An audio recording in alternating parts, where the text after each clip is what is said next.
I think you've always got to concentrate on yourself.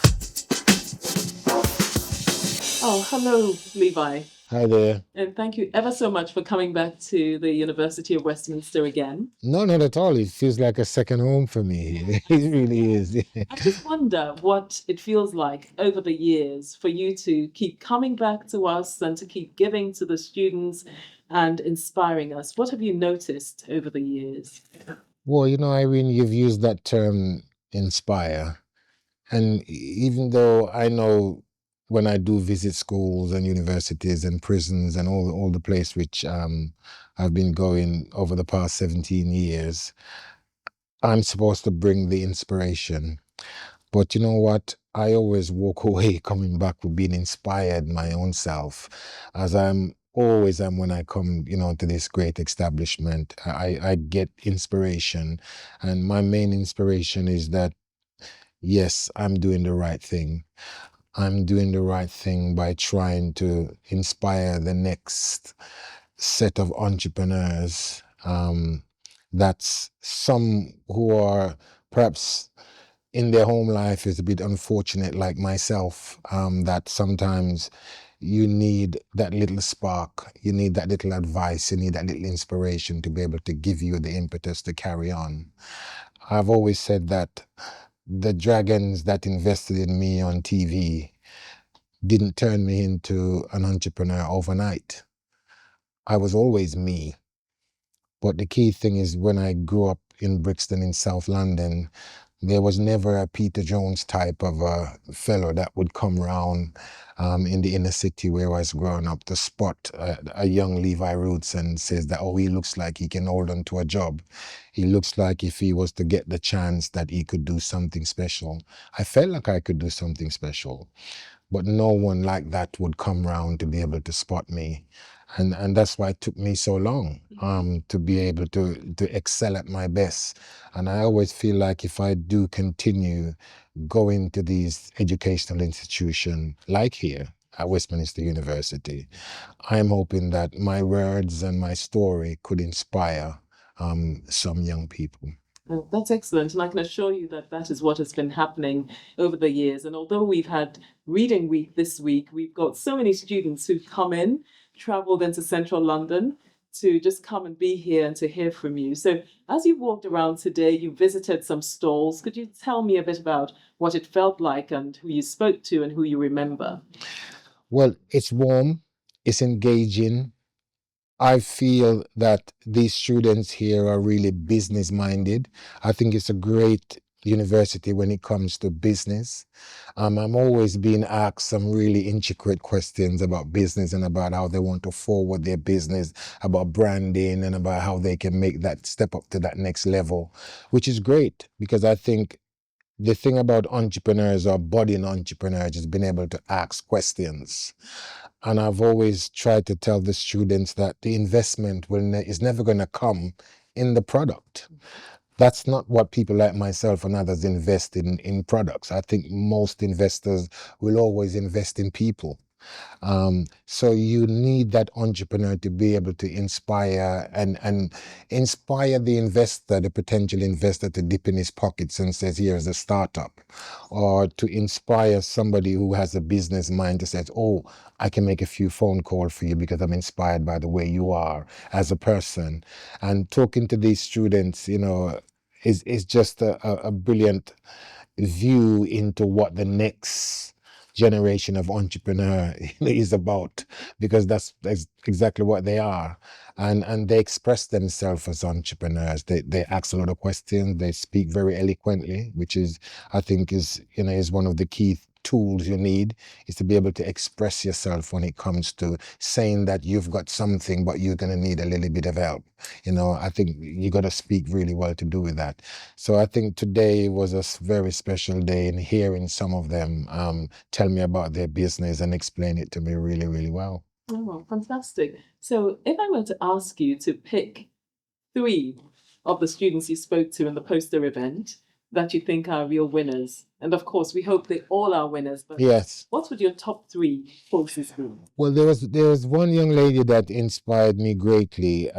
She had a food business. She First of all, food always inspires me when I see it, and I think she's of Italian, Mm-hmm. and she That had would be Taya. Mm-hmm. Taya. Yeah, I thought Taya was really entrepreneurial in the way that she expresses herself. The business idea was brilliant as well because the two have got to come together.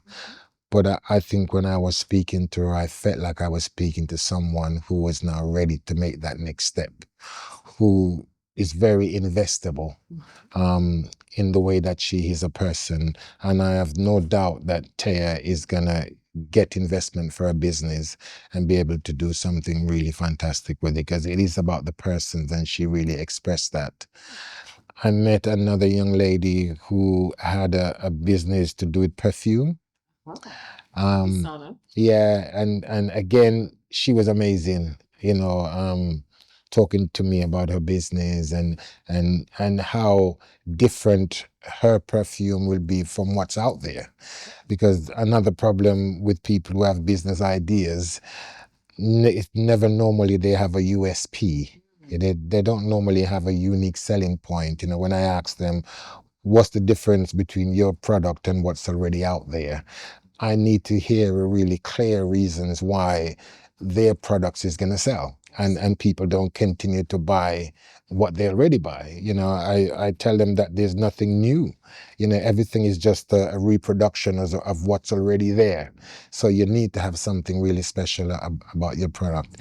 And her perfume idea was just amazing. I think her name was Sana. Yes, Sana. that was Sana. Yeah, again, remembering her name after meeting so many people is something special for me, because she really excelled herself.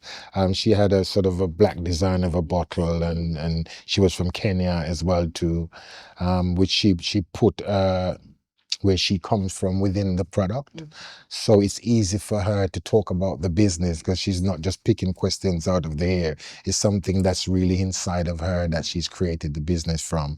And I thought that was really, really, really good. There was one other young lady. Again, this was about the personality. I can't remember her name, but she reminded me that she has Jamaican race in her. Oh, I see. What? Yeah, yeah, and she was just so becoming. And I use that word because becoming is a way of saying that you can become anything that you want to do.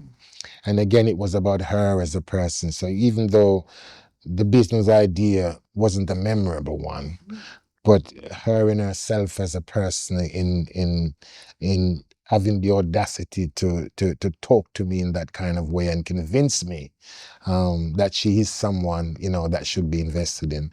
I think again, it tells of how she will be in the marketplace. Should be she's so lucky to get into the marketplace. I think she will be a great survivor. That's fantastic. And I guess my last question really is more about general advice to our young people. In times gone by, and I don't think we say that anymore, we used to say that youth is wasted on the youth. And I don't think that's true, because our young people are doing amazing things. Oh, yeah. And so Times are different now. absolutely. So if you were to give advice to the students as they are right now, what 2 or 3 things would you say to them they need to kind of do, be in touch with, etc., to ensure that they are more successful than they otherwise would be? Yeah, one of them which really stood out today, it wasn't a negative, but it was just a way of saying that they need to step up on that. And it was about branding. I think the idea of branding needs a little bit more work with a lot of the students. Some will have created a brand, but the actual design is not good enough. Because I've always said that with my product as well too. I think that's one of the key things I learned, which was it was much different from when it's much different now from when I was doing it in my kitchen at home with my children. Because I've learned that branding is really important. You need to see the brand. It needs to say something about who you are. It needs to have a story behind it. And I think that's something that a lot of them needs to work on, is the specific branding. Yes, they are very entrepreneurial in their own self and in their way, but the creation of the brand, I think, is really, really important. So I think some works can be done there. Also, another aspect of thing is, you have an idea, but the prototype is always missing as well too. I think some of them needs to work on a prototype of some ways, and I don't mean go out and create something expensive. A prototype could be just a website. There was a lot of businesses that was missing, and simple things like an holding page for a website. As I quite liked another business that I saw, and I wish that she had a website or even a social media page that I can actually go away and I go and look at and see what she's doing. And I think those things are really, especially nowadays where visual is everything. You can't start a business now without being visible on social media or on your website. And I think that it's really important that they start to think about that first. I think even if it's just a holding page, as I says, or just a social media page about the product, but at least it's up there for the world to see, because the world is now smaller. It's not as big as when I was a kid, that you can't reach people just outside of your circle. I think nowadays, you put something up and the whole world be able to can view what you're saying. So I think that's an important one. Wonderful. So, Levi, we're looking forward to the remainder of our time with you, when we will have questions and answers posed by our students and our guests. But on behalf of the University of Westminster, I'd like to just thank you for continuing to support our work and for continuing to inspire us to do great things. So thank you ever so much. No problem at all, Irene. Thank you.